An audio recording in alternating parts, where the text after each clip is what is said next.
What an amazing, wonderful treat. The world famous cheap camera is actually sharply in focus, and you can really see my address. PO Box 3626, Newtown, Connecticut 06470. If you wonder what TPOS stands for, that's a secret that is lost to the mists of time. But I will say that it is my record label, and I am Malcolm Tent. And as usual, if you see my more or less in focus visage and hear the dulcet sounds of my voice, you know that this is the latest episode of Tent Talks Tunes. And I'm looking at this and I'm seeing that nobody's tuned in, and I'm wondering if the browser has automatically set this to private, as it does sometimes. I'm going to check here and see. I have a feeling that's what's happening, because usually we got some people tuned in by now. Anybody out there? What's going on? I don't see any reactions from people. Let me know you're here. Because if it turns out that this stupid thing is set it to private and that nobody's actually seeing this. Oh, okay, it's on. I'm just not getting the stats for some reason. Mr. Smith in Poughkeepsie, thank you for letting me know that I am indeed live and that something is indeed happening here. So yeah, man, we are deep, deep, deep into the Broken Talent Tour Diary. Hello, Genevieve Michaud. If Genevieve is watching, if Ms. Gilman is watching, you know it's on, baby. Ms. Gilman does not mess around. She's going to teach you a thing or two about English if you're not careful. And that's right. So yeah, we're deep into this, but before we get into the Broken Talent Tour Diary, I'm going to, of course, once again mention that those of you who send me stuff make me very happy. You make me very happy, and I'm always happy to reciprocate. It's double happiness. It's Mr. Double Happiness right here. I am Mr. Double Happiness. Got a box in the mail from Santo. Look at that Santo t-shirt. Santo, the former lead singer of Broken Talent, who is not on the internet in any way, shape, or form, but just coincidentally sent me a box of his latest solo CD, which is entitled Helping Hand, and which is very cool. Doesn't sound like Broken Talent in the slightest bit. It's a whole different thing. I need to check it out. He also sent me a bag of seashells, which is very nice. He does still live in Florida, so Florida's known for seashells. And we got a big bag of seashells from Santo. Thank you for the seashells. I really appreciate that. I think I'm going to scatter them about my yard here in Connecticut, because we don't really have much in the way of seashells in Connecticut, even on the shoreline. You don't really see shells like these seashells. You know what I mean, Jelly Bean? That's pretty cool. Other stuff that came in the mail. I was very excited to get a box from my friend Josh Stockinger from Gruesome Gifts. Not only does Josh sell an awful lot of TPOS stuff on his eBay store, Gruesome Gifts, he will occasionally send me a box of really, really weird stuff. And the latest box he sent me has this incredible framed piece of art. It is a detail of an ice cream pop thing. Is that art or what? That is going to go straight on my gallery wall. I am really excited about this. I love art, whether it's good, bad, indifferent, or deeply caring. Thank you, Josh from Gruesome Gifts. Very cool. I got something in the mail to you, brother. You better watch out. You think the box you sent me was massive? Oh, boy. Another fun thing that just arrived randomly from my pal Dennis down in Mobile, Alabama, world headquarters of Jackhammer Music, the label that released the most recent anti-scene 10-inch EP, Jackhammer Music. Just out of nowhere, for no reason whatsoever, completely without any kind of provocation, sent me this 7-inch 45 of Mickey Gilley and Barbie Benton doing Roll You Like a Wheel. At the B-side, Let's Sing a Song Together. Now, those of you who are of my age bracket and my demographic might remember that Barbie Benton was featured a lot in a certain magazine that one only bought for the articles. We did not buy that magazine to look at pictures of Barbie Benton. in various stages of undress. No, no, no, that would be undignified. That would be beneath our station. We only bought that magazine to look at the articles that just coincidentally accompanied those pictures of Barbie Benton and her fellow playmates. Same reason that I guess Dennis sent me this record. I'm not supposed to look at the picture sleeve. I'm supposed to listen to the music, which I did. And it's actually not bad. Not bad at all. She can actually sing. It's pretty good. And of course, Mickey Gilley is Mickey Gilley. So you got to love it. I do love it.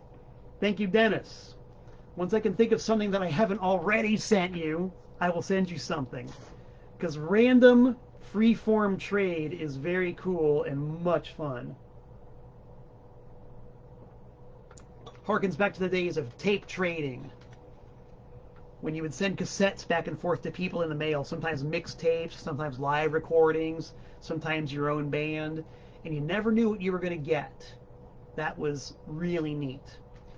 One more thing I did get, I actually mail ordered this myself. People want to know what kind of a mark I am for the Three Stooges. I am such a mark for the Three Stooges. I am so completely out of my mind for the Three Stooges that I bought a book about one of their supporting actors, Vernon Dent. It is no doubt the only book on the face of the planet ever written about Vernon Dent. In fact, I know it is. And I am one of the very few people on the planet who actually would buy a book about Vernon Dent. But there it is, Vernon Dent. As you can see by the marker, that deep into it. Ms. Gelman, I hope you're proud of me. I'm reading. I'm keeping my reading comprehension up. There's really no new vocab in it, but it's still very well written. And a darn interesting story for those of you who love Three Stooges minutia. And I paid for this book. This is not an advertisement. I'm just saying, I'm absolutely out of my mind, gaga for the Three Stooges. That I'll read a book like this very happily. All right. Enough shilling. Let's get down to brass tacks, shall we? Put on my readers, the source of much commentary, and the object that I'm going to read, which is Chemical Imbalance, issue number 1 from 1985, published by my old friend Michael McGonigal, or McGonigal if you speak the president's English. Mike McGonigal published Chemical Imbalance, and then Yeti, and now he's involved with a fine magazine called Maggot Brain. This is the first thing he ever published. And the Broken Talent Tour Diary was a linchpin of issue number 1 of Chemical Imbalance. And I spent the last 2 weeks going through our tour diary, as printed right there, in what was at the time extremely cutting-edge computerized graphics. You can take a look at the back cover, his subscription page. 1985, that was all done on computer. That was extremely avant-garde. Nouveau riche, even, if you will. New in the zoo. This was at least 5 years ahead of its time. 1985. Gosh dang. So here we are. I've been talking about this for the past 2 weeks, and now we are at the point where we've already opened up for Black Flag. We've played CBGB 2 weekends in a row.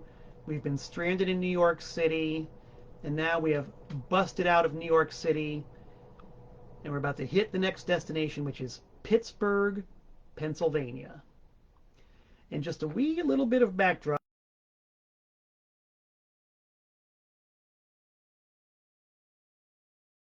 When I booked this tour in 1985, I did the best I could with what I had. And all I had was a couple of issues of Maximum Rock and Roll and a touch-tone telephone, which would ring up extremely expensive long-distance phone charges every time I used it to try to book a tour. Using those resources at my disposal, I was able to book 8 gigs over a period of 20 days. Now, that's not a very good average. When I book tours nowadays, I try to book 8 gigs in at most 8 days. As Mike Watt once said, if you're not playing, you're paying. You got to get up there and play. And in my book, if I'm not playing at least once a day, I'm paying. And I don't pay to play. There are 3 things I do not pay for. They all begin with P. I do not play to pay. What? I do not pay to play. I do not pay to park.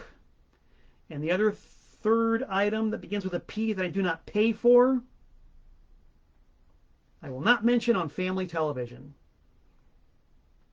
Use your imagination. We're all adults here, I think. I hope.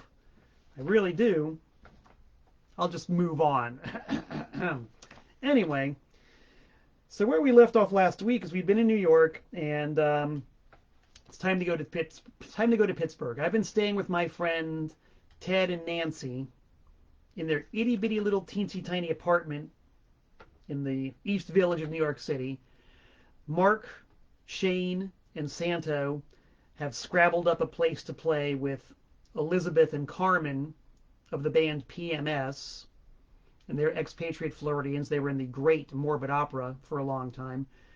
And by now, I've worn out my welcome. They've worn out their welcome. Everybody's like, okay, I think it's time for you guys to leave New York City now. You must have some place to go. Go. Go. All right, we're going. We're going. Through the good graces of Johnny Stiff, the New York City promoter, who actually did book us for 2 weekends in a row at CBGB, we've got a few bucks in our pocket, basically enough to drive from New York City to Pittsburgh, which is what we do on the Monday after we played our last gig in New York City at CBGB. Problem is, the next gig in Pittsburgh was until Tuesday.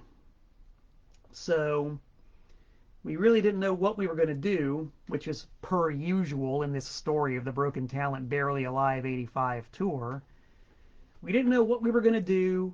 We didn't know exactly where we were going to end up, but we had literally nothing else to do, and we had nowhere else to go. So we hopped in the 1972 Dodge Polara, which got 12 miles to the gallon and had a leaky trunk and was crammed to the gills with our beat-up old raggedy-ass gear, and us, the 4 starving ragamuffins in Broken Talent, and we headed west to Pittsburgh towards a completely unknown, yea, unknowable rendezvous with destiny.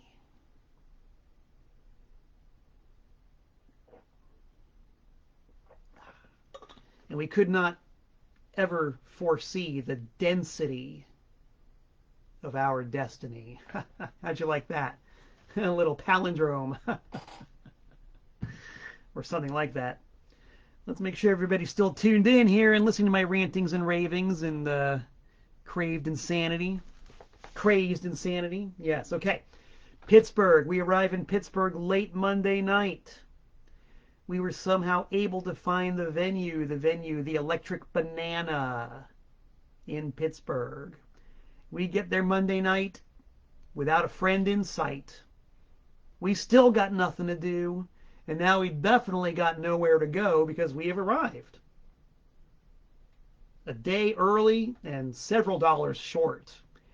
Because guess what? We ran out of money. We did not have a cent. Well, maybe we had a few cents. We'll get to that in a minute.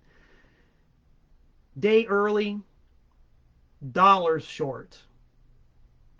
So we parked the 72 Dodge Polara in front of the Electric Banana, which I remember was on a grimy street in Pittsburgh at a weird angle, and tried to get some sleep. About all we could do, really. We'd beaten the odds so far. We didn't have to sleep in the parking lot of the Anthrax in Stamford, Connecticut. We didn't have to sleep on the road somewhere when we got to the Washington, D.C. area, because Santo basically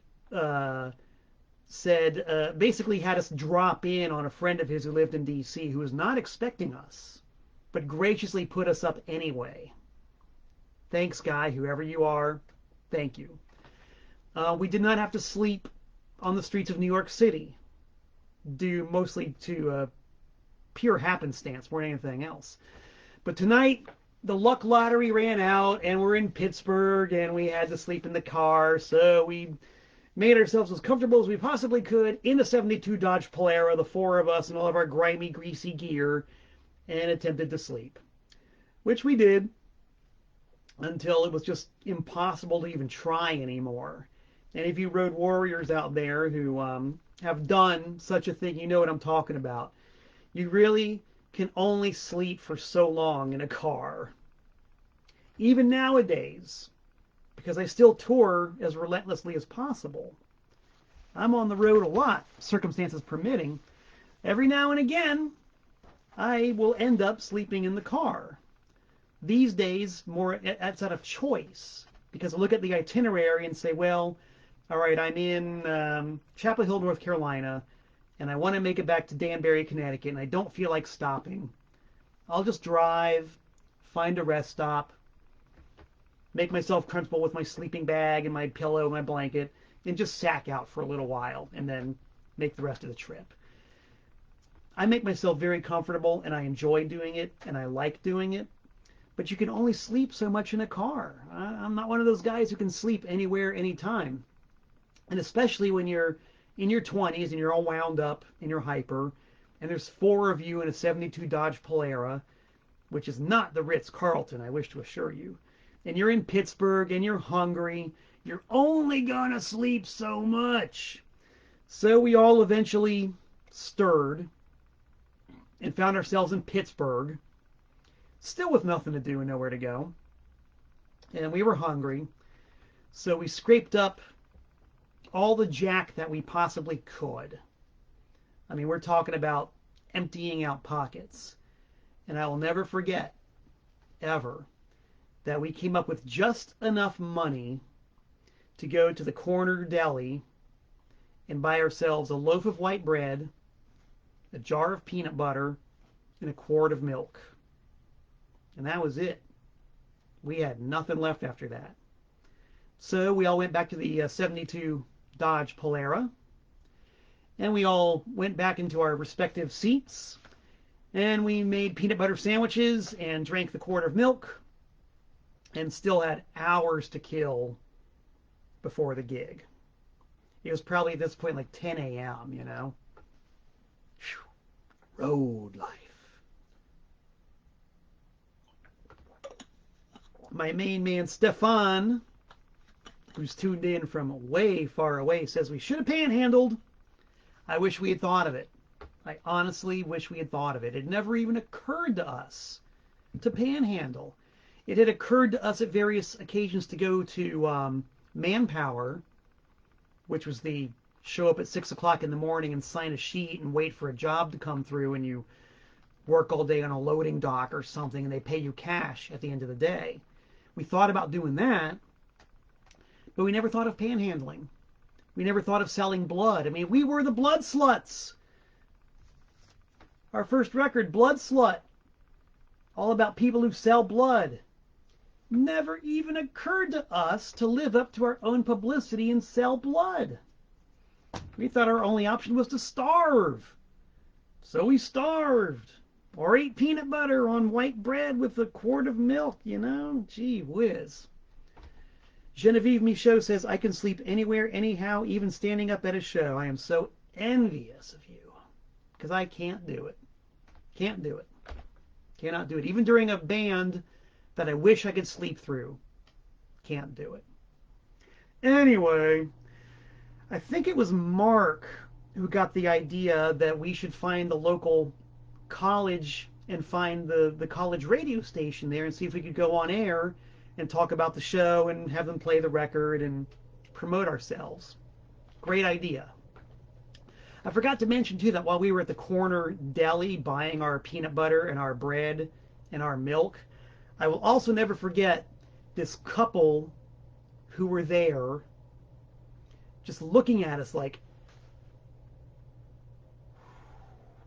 they had pity on us. We must have been quite the sight. I know we were quite the sight. They were just looking at us standing in the line with the bread and the milk and the peanut butter, and I think one of them might have said something to the effect of, man, those guys are messed up. I might not be remembering that correctly, but it's possible. So that's the motley crew that was now going to go to a university campus to try to find a radio station and promote ourselves, which we actually did. We found the university, we found the radio station, we kind of barged in, and the DJ allowed us to go on the air, which we did. We talked about, you know, the show and the record and being on tour and all that, and it was pretty cool. And when we were done, we went out to the lobby, and there was a professor waiting for us. And she said, look, I heard what you guys said on the radio, and I'm in kind of a fix. A friend of mine is a traveling professor, and he's giving a lecture tonight on Middle Eastern culture and society, and he needs an audience. And I don't have anybody to come and see him, because this was in the middle of July. And I guess regular school wasn't in session, I don't know. But she needed an audience. She said, look, I'll pay you guys $20 each if you come to this lecture tonight and just sit and watch the lecture and let my friend have an audience. We were like, great, $20 each? That's a lot of dough, bro. That's more money than we've made hardly anywhere. We got paid $100 in Albany, but 80 in Pittsburgh, and all we have to do is watch a lecture? We're there. So all of a sudden, everything's bright and sunny. We've got something to look forward to kill time before the show that's going to pay us money. Oh my God. So we hang out, we bum around, and comes time for the lecture. So we all go back to the university. All four of us file into the classroom and sit down, and her friend begins the lecture.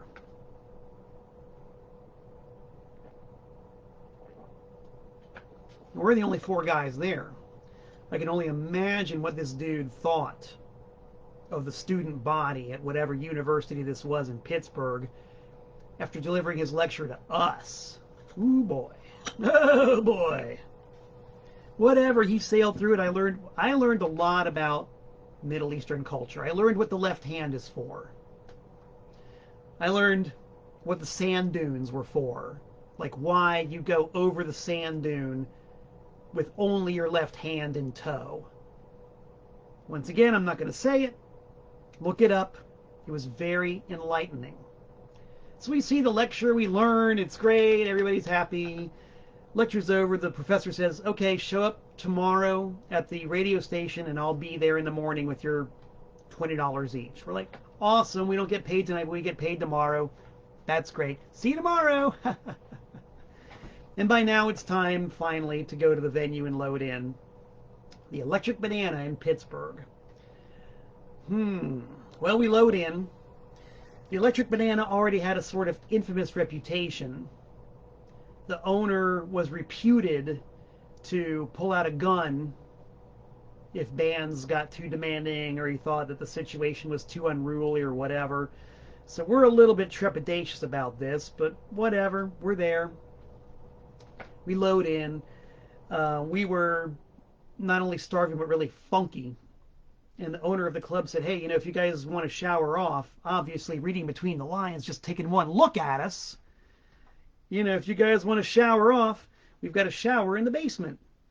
And I, for one, was delighted because I was definitely a funky donkey at this point. I was like, oh, great.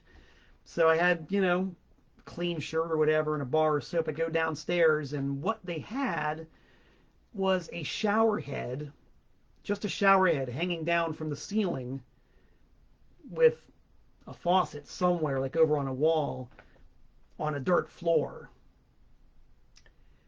And no thank you. As grimy as I am right now, that shower was not going to help. I would have gotten a nice mud bath. Did not want a mud bath. I'd already slept in the car on a Pittsburgh street. Did not need a mud bath at this point. So I went back upstairs and politely said thank you. So, the bands show up. We were on a bill with two really cool bands. One called The Idiom, who I think were from Pittsburgh, and The Inbred, who are from Morgantown, West Virginia. The Inbred, man, top shelf band, top shelf dudes. Great. One of the many superior bands we got to play with on this tour. And if you go to my website, malcolmtent.net, you can see that's the spelling of my name. malcolmtent.net, I actually have a performance log of every single show I've ever played, including all of the tour dates on the Broken Talent Barely Alive 85 tour. So go to malcolmtent.net and you can look at the roster of really awesome bands we got to play with on this, whatever, handful of shows in 3 weeks tour that I booked. So the Idiom and the Inbred, they play. Attendance is pretty light. There were a lot of grumblings about how there was this one certain band who ran the town, and if they weren't playing, nobody would come to see your show. And this band was not on the bill, so very, very few people came to see the show. How true that is, I don't know. That's just what the scuttlebutt was. So whatever, not many people were there. The Inbred were awesome. Idiom were great. We were probably adequate. We probably did okay. Show's over. Time to get paid. And I go to the owner and say, "Hi, do we get paid?" Now, the story has passed into lore that the owner pulled a gun on us and said, "Get lost." I got to be truthful here, gang. I don't remember a gun. I really don't. He might have laid it on the counter or something, and somebody saw it. I don't remember seeing a gun. I do remember that he was very clear that we weren't going to get paid. Looking back in hindsight, I can understand why. You got to pay the expenses of running the venue. You got to pay the sound man. You got to pay personnel. And if your band only draws 7 people at $5 a head, there's not going to be enough money after expenses to pay. And there was no guarantee. We didn't sign a contract or anything. We were just paying for the door, and there was no door. So he did inform us very matter-of-factly that there was going to be no pay. Get lost. If Shane from Broken Talent, I see Shane, Broken Talent drummer, is tuned in right now. Shane, if you have memories of this, or if Mark from Broken Talent is tuned in and you have memories of this, please chime in. Because we all have different memories. Everybody sees an event from a different perspective. And this was my perspective. We did not get paid. Period. And once again, we got nowhere to go, man. It's like, well, we're in Pittsburgh. We don't know anybody. But this one random guy, one random dude was there and took pity on us and said, "You can come back to my house and stay with me." And we were like, "Thank you very much." And so we followed this guy way out of town to the outskirts, somewhere outside of Pittsburgh. I didn't know where we were going. We were just following this guy. And, for me, the suburbanite from South Florida who knows nothing at all, I'm thinking deliverance. I don't know what's going to happen. We just needed a place to stay. Sleeping in the car again was not a very attractive proposition. Beside the fact that we were now completely broke and we didn't have any money for gas at all. We couldn't go anywhere. So we kind of had to follow this guy and trust that he was not going to, butcher us with a chainsaw when we got to wherever he was going to take us. Luckily, the place he took us was this great big, palatial home way out in the exoburbs of Pittsburgh. It was, it might have been the Ritz-Carlton. This is kind of deluxe. This was all right. I remember I had my own bedroom with clean linen, and there was a bathroom with a real shower, no dirt floor, hot water, awesome. I was able to brush my teeth. Oh, the small luxuries of the road. There was definitely a weird vibe, though. I'm pretty sure this guy was looking for some kind of action from these 4 scrawny rock and roll ragamuffins from South Florida. Maybe I'm wrong, but that's the definite impression I got. I definitely stiff-armed that. I said, "Sorry, I gotta wash up and go to bed." And I went to bed and I made sure the door was locked from the inside. And got a decent night's sleep, which was very nice. Wake up in the morning.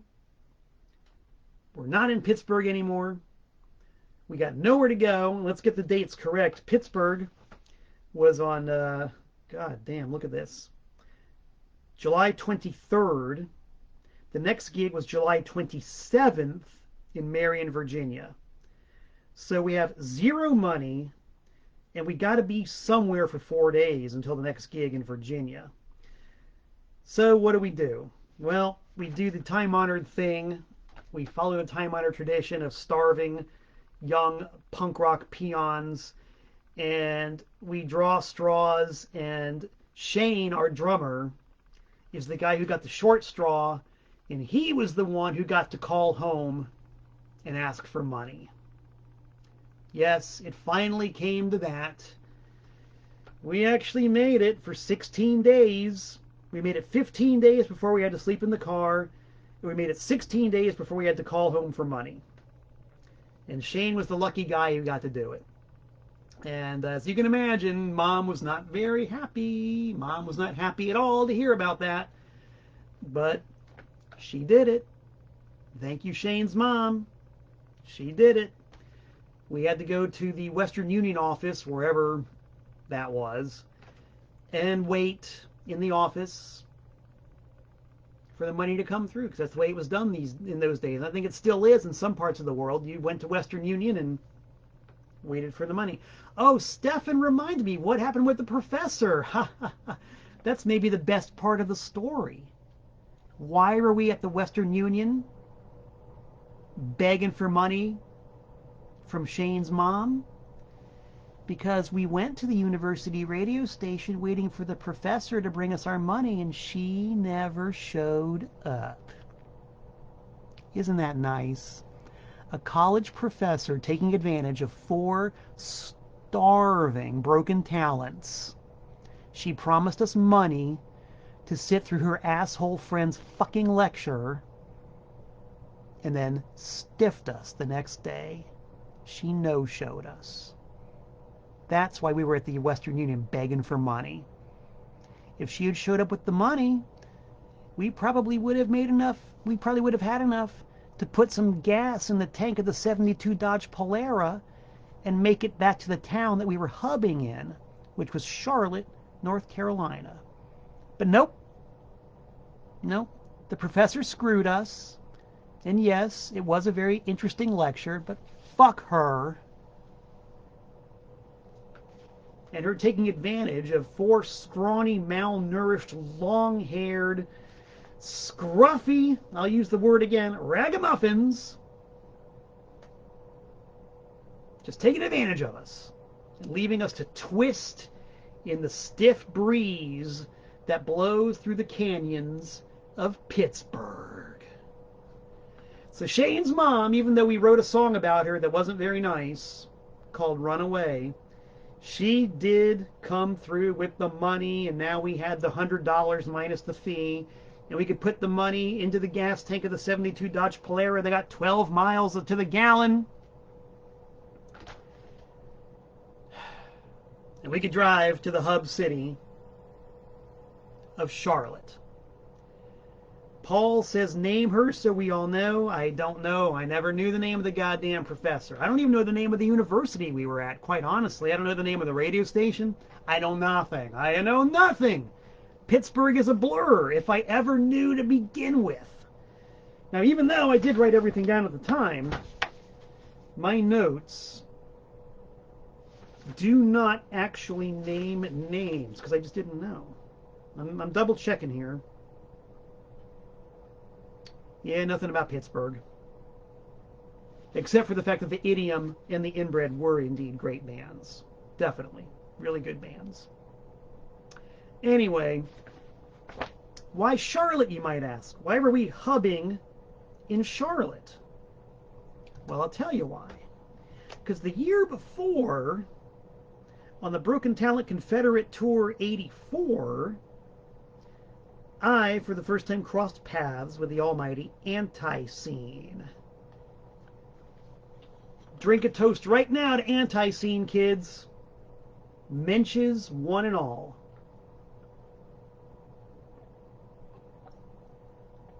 Or if we speak a more proper Yiddish, Menches. Ms. Gelman, am I right? Menches? My BFF Jill wants to know why are my eyes dark? Are my eyes dark? Yeah, maybe. I mean, that's the remnant of zit from a couple weeks ago. Guys, are my eyes dark? Do I look that bad? Yeah, I guess maybe I do. I feel good. I feel great. Please. I feel awesome. I ran my 2 miles today. I had my vegan breakfast. I feel great. Jill, please. Tranquila. Don't worry. You should be worrying about the kids that I'm talking about from 35-ish years ago in Broken Talent. Oh my God. I know you were at home worrying though, so I appreciate that. Anyway, I'd met Anti-Scene, and those guys are true road warriors. They understand the code of the road.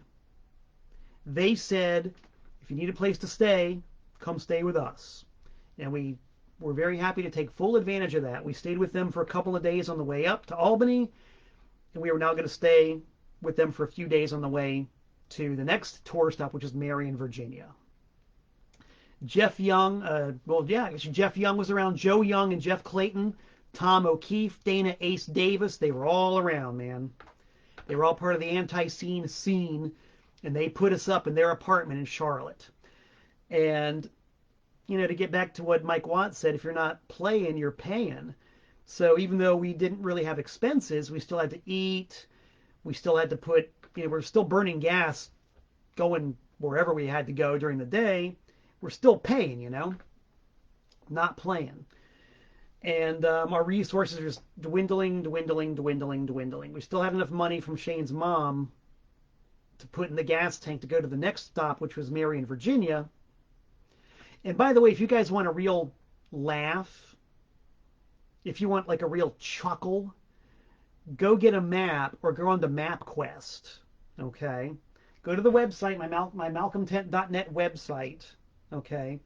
Look at the tour itinerary and look on the map and see where we were going. It's hilarious. So Pittsburgh, Charlotte, Marion, Virginia. Pittsburgh, Charlotte, Marion. That's how it worked. God damn, ridiculous. But that's all you could do, you know? There were only so many options. You could only book what shows there were to have. So whatever. We survived our days in Charlotte, thanks to the Anti-Scene crew, and now it's time to go to Marion, which we had the vague idea was somewhere in the vicinity of Norfolk. And Shannon Naff, our host, one of our hosts in Marion, if you're there watching right now, you're going to get a kick out of this. We just sort of had this vague idea that Marion, Virginia was kind of in the vicinity of Norfolk, Virginia. So there's 4 guys in the car, right? There's me, there's Santo, there's Marky Awesome, and there's Shane Sick Pup El Duce Hansen. Okay, there's 4 of us, right? I graduated in the top 10% of my high school class and got a full paid scholarship to the local community college, right? Santo graduated probably top 1% of the class. He was a very smart dude, frighteningly intelligent. And he was a student at University of Miami, University of Florida, taking degrees in taking courses in psychology. Very smart dude. Mark and Shane were both high school dropouts, but then not because they were dummies, but because they were smart enough not to stay in high school. Both possessors of great native intelligence. Okay?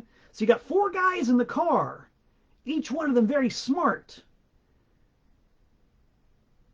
Every one of these dudes just kind of went along with the idea like, oh yeah, Marion, it's kind of near Norfolk, so we'll just drive toward Norfolk and then we'll find Marion from there.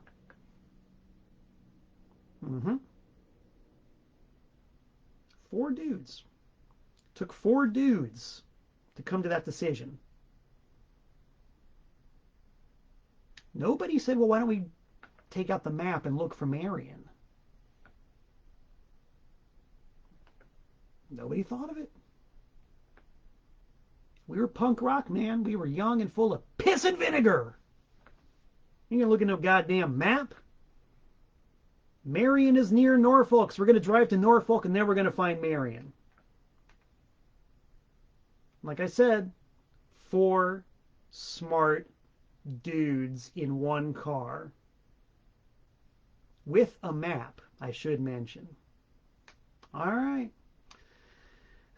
So we depart the hospitality of Anti-Scene House in Charlotte and hit the road toward Norfolk. We get to Norfolk late that night. And, I mean, it was late by the time we finally got to Norfolk. Long after dark. And that's when we whip out the map to try to find Marion. And Marion is a teeny tiny little town. It's an itsy bitsy little hamlet. It's very hard to find on a map. So we're like looking at the Norfolk area and we're like, where's Marion? There's no Marion. Marion, where the hell's Marion?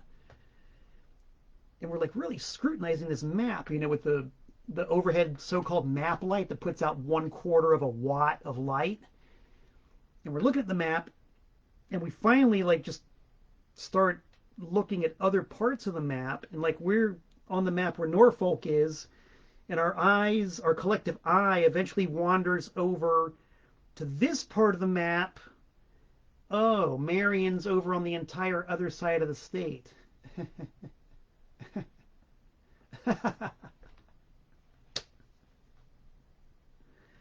4 smart guys in one car. Okay, fine. First thing we did was got on the payphone. We found a payphone, and going through the very twisted, Byzantine, expensive process of making a long-distance phone call via payphone to Jeff. Pretty sure it was Jeff. It might have been Shannon. I don't remember. We had to call somebody from Marion and say, well, guys, we're in Virginia, but we're on the complete opposite side of the state. So we'll be there. It'll be late, but we'll be there, okay? Stick tight. We'll be there. And they're like, okay. We're waiting. Cool. So we all get back into the 72 Dodge Polara, start it up, won't start. Start it up, won't start. The car would not start. Car would not start. Ain't starting. We'd already had brushes with this before, because if you saw the first installment of this sad tale on Tent Talks Tunes, you'll remember that it never occurred to me that you need to tune up a 72 Dodge before you take it on a multi-thousand-mile road trip. 72 Dodge has got things like spark plugs and a carburetor and, you know, all this arcane stuff that needs to be looked after. I never tuned that thing up ever. What do you know? Tune up? Why do you need to tune up? You just start the car and go. From Miami to Albany and to Charlotte and to Virginia. And, you know, it's like, I had no clue, man. Greener than green. So that 72 Dodge Polara really wanted to start but just couldn't. That thing was plumb tuckered out. So, okay. Now we got to get on the phone to AAA and call them. They sent out a guy with a tow truck who towed us from the parking lot on this side of the street to the mechanic on that side of the street. AAA, baby. It's one of the few products I would endorse. And now we have to get back to the payphone and make the long distance call to Mary and say, hey guys, not only are we on the complete opposite side of the state from you, but our car broke down. Can you come get us? They were like, yep, sure. We'll be there in 2 hours or whatever. Okay, see you later. Bye. Oy vey.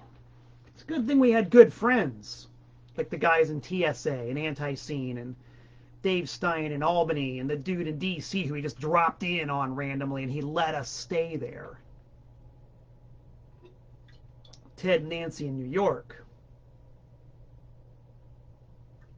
Carmen and Elizabeth in New York. You guys kept us alive. Anyway, so we go back to the car and, like, you know, just fitfully try to catch a little bit of sleep somehow. And the guys from TSA show up at whatever time. I don't even know how late it was at this point. We leave a note with the car saying it won't start. Please fix it. You might as well go to the old Boy Scout manual and learn how to make a noose, right? And hang it from a tree and stick your neck in it. Leave, as soon as leave a message on your car with Florida plates in the parking lot of a mechanic and say, there's something wrong with this. Will you please fix it? Yeah, right.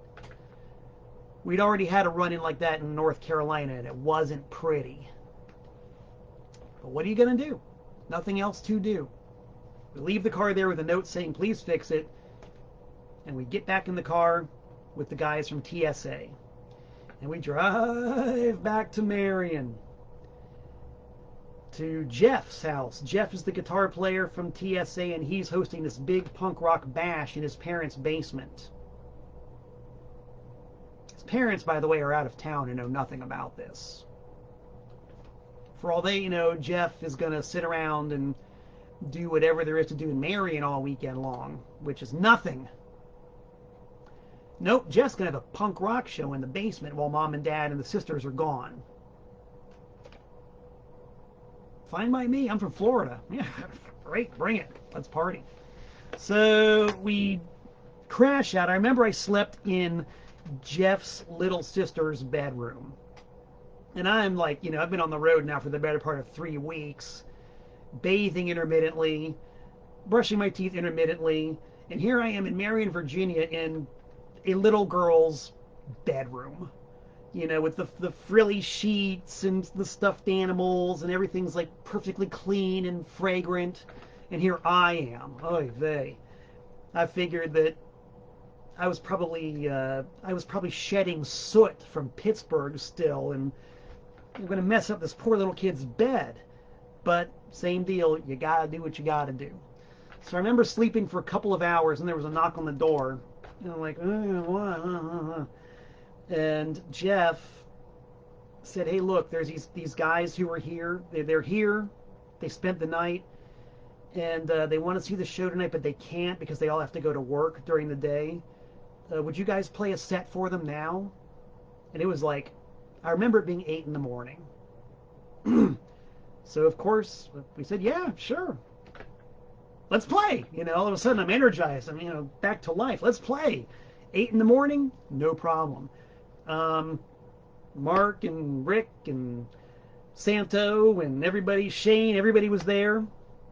We all assemble in the basement and play a set at 8 in the morning. Why not?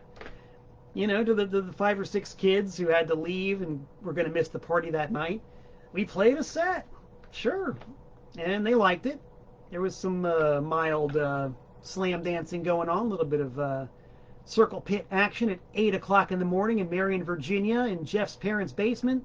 Fantastic. We play, they leave, and, well, now we're up, so we're obviously not going to go back to sleep. So we just sort of get shown around Marion. We hang out, we see all the sights there are to see in Marion, Virginia on a Saturday. We saw the McDonald's where Shannon worked. We saw the Greyhound bus station. We saw the Main Street. We saw Hungry Mother State Park, which was interesting. I would still like to go back to see Hungry Mother State Park and revisit that. The McDonald's, no. The Greyhound bus, not if I can help it, but whatever. And that took about probably 20 minutes. So we went back to Jeff's house and just hung out all day. There were, people coming and going, and it was fun. There was some food going. I seem to remember, a grill, and things are looking okay, because you're young, you're indestructible, you don't need sleep, you don't need to bathe, you don't need to brush your teeth. All you need is a hamburger and a bag of chips and some people to hang out with. And you're in Marion, Virginia, and it's a Saturday, and you are on tour with your band. And that is damn cool. That is damn cool. So the days or the hours, the minutes tick by. And finally it's time for the show. And the 2 other bands show up. I believe they were both from Roanoke, which was down the road a piece. Let us double check our notes. I remember the names. They were the Southern Rock Cocks and Luke Puke and the Vomits.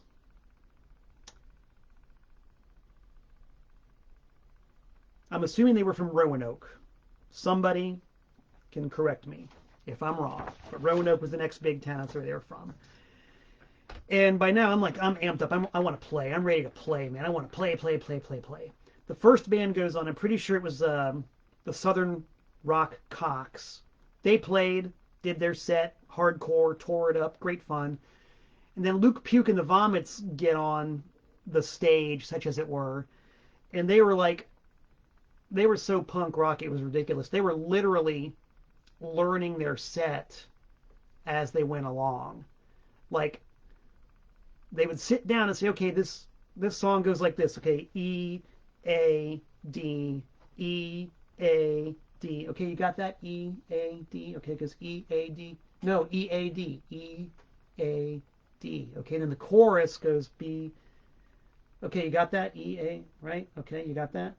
And everybody's there at the show. They're all watching this. We're all like watching these guys learn the songs as they're going along. And by now I'm losing my mind. I just want to play. These guys are taking forever, it seems. They were probably on stage for 15, 20 minutes, but it seemed like forever.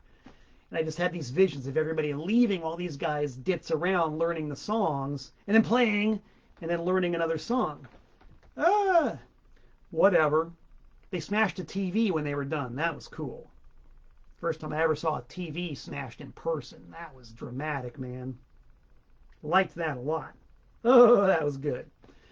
So anyway, I don't know how late it is, but it's late. And finally it's time for us to play. And we've been on the road now. Let's get the dates right. Let's make sure I got the count right. We've been on the road now for almost exactly 3 weeks. This is the 8th show in 3 weeks. We've already been heckled by the Cro-Mags, starved in New York, dissed in Pittsburgh, slept in the car, run out of gas in West Virginia. I didn't mention that. Run out of gas in the middle of the night in West Virginia, ripped off in North Carolina by some mechanic,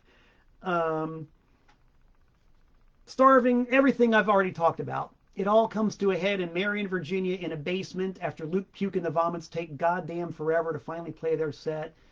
We strap it on and we rip through it, and I seem to recall it was one of the best shows we ever played. If Broken Talent ever kicked ass, we kicked ass that night in Marion, Virginia. And it was so cool because the kids were there. They were slamming. They were skateboarding all over the floor. Some kid got knocked through the wall. The basement floor was painted, and I remember watching the skateboards go across the painted floor and tearing all the paint off the floor. And kids just slamming and dancing, and some of them knew some of the words to the songs they're singing along, and it's just like in this basement in Marion, Virginia. And to me, this is what it's all about. This is exactly what it's all about. This kind of energy in a place I've never been, to people I've never met, and everybody's just going nuts. Man, it was cool. It was great. It was a great, great set. It's done. We're triumphant. Even Shannon, who's tuned in right now from TSA, says, great show. Shannon says it, I believe it. Night's over. Whew. What a day, what a night. Time to get a couple hours sleep.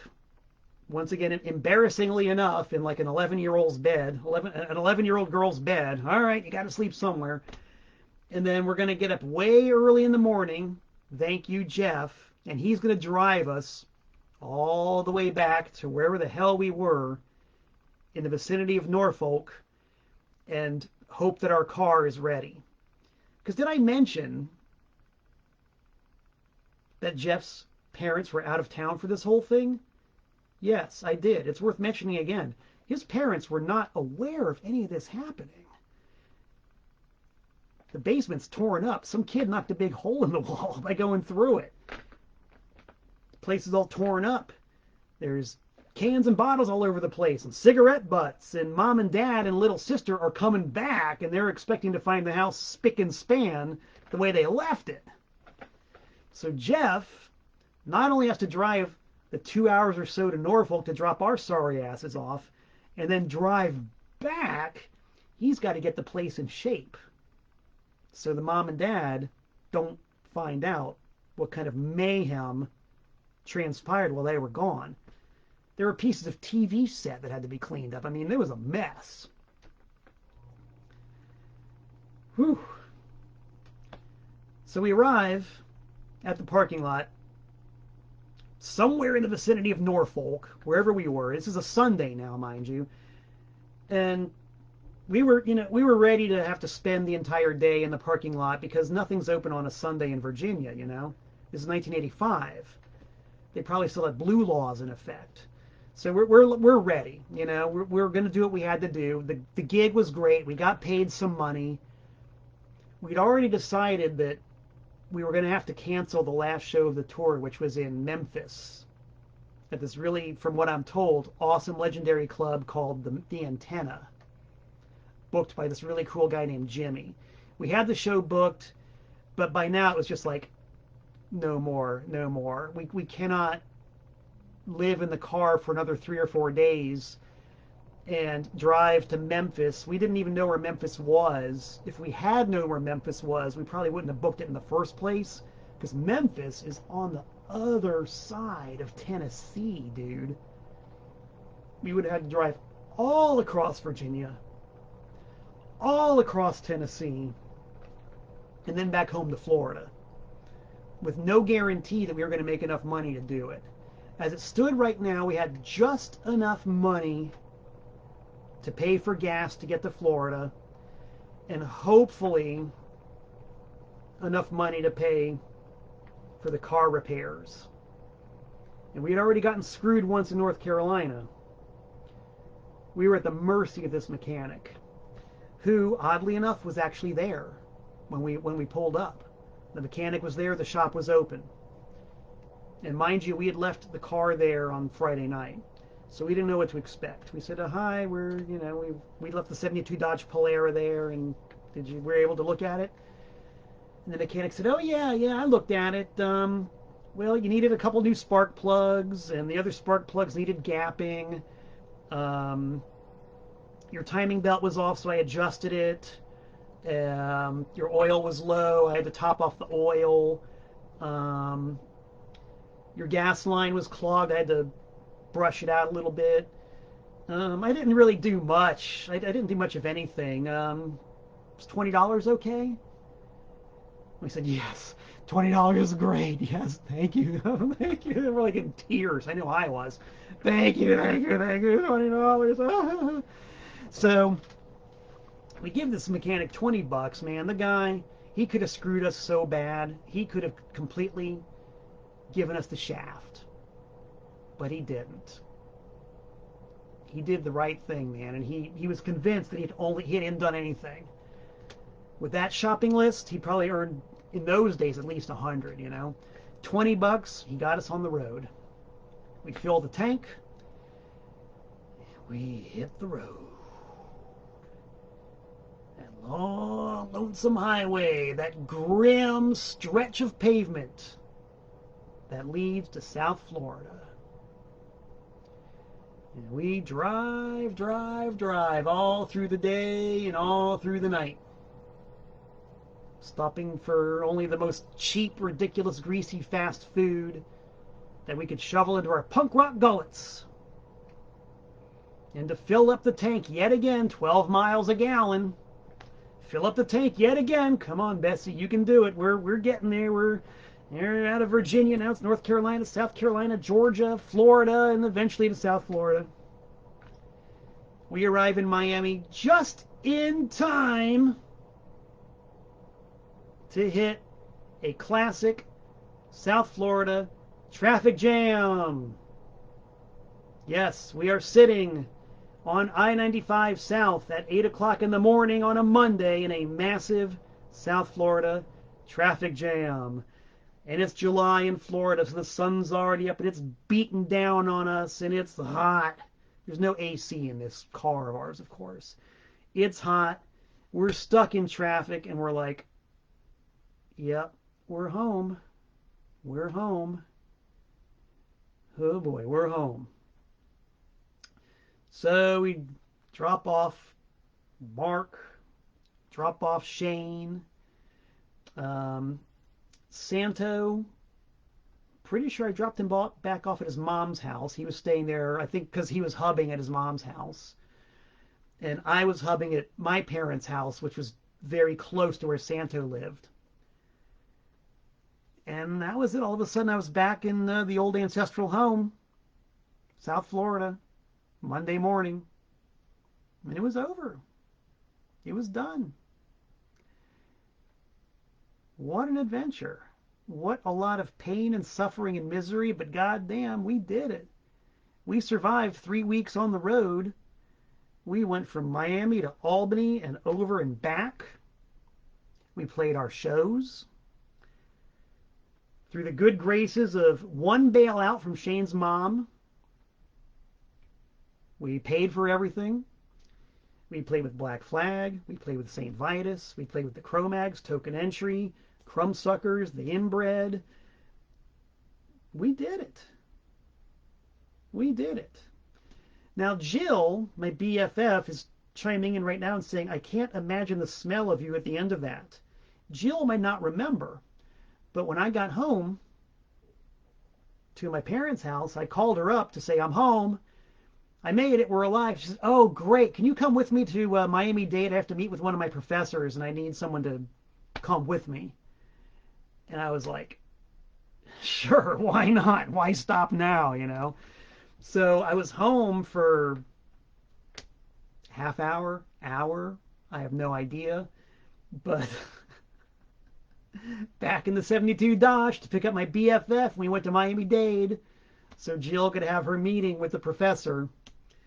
And in a sort of eerie replay of Pittsburgh, to the regard that I can't even imagine what that professor thought at Miami-Dade when her good pupil Jill walked in with this specimen in tow, who had just been on the road for 3 weeks. Frowsy, I think, doesn't even begin to describe it. But hey, we did it. We did it. And what I carried away from that, more than anything else, was an absolute love of the road and the rock and roll lifestyle as a straight edge dude. And I just knew I wanted to do it forever and to never stop. I wanted to be on the road playing my music and rocking and rolling forever.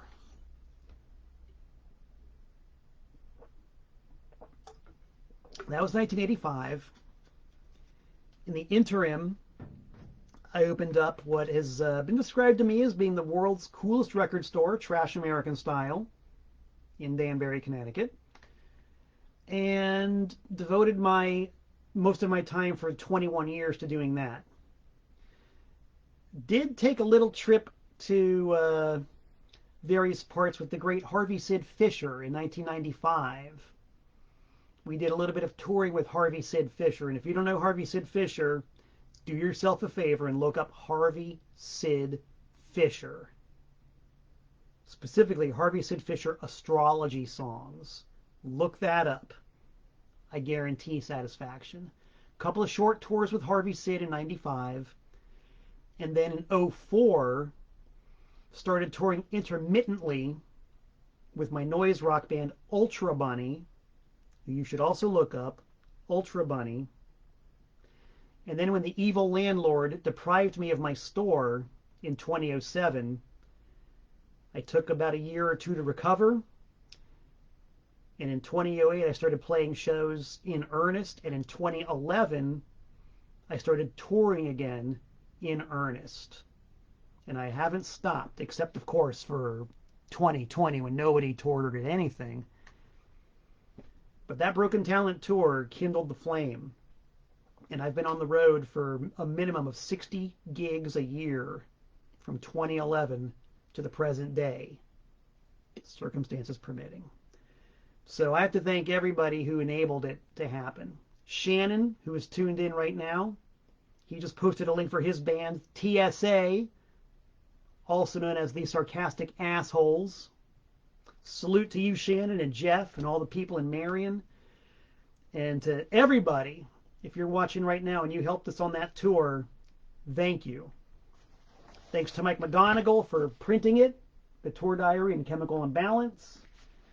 And thank you guys for tuning in right now, the better part of 36 years later, as I relate the story, because it was a hell of an adventure, and I cannot wait for the next one. And hopefully I'll see as many of you guys as possible the next time that I go out, either as my solo acoustic guy, as depicted here, or with Ultra Bunny, or with Anti-Scene, or with They Hate Us, or with the Bloody Apostles, or with whatever band it is I find myself in. I want to go out there on the road and see you at a show. And those are my parting words. So thank you, everybody. I hope to be back in about 167 hours' time, live on Facebook and permanently archived on my YouTube channel. Until we meet again, this is Malcolm Tent saying so long from the Nutmeg State.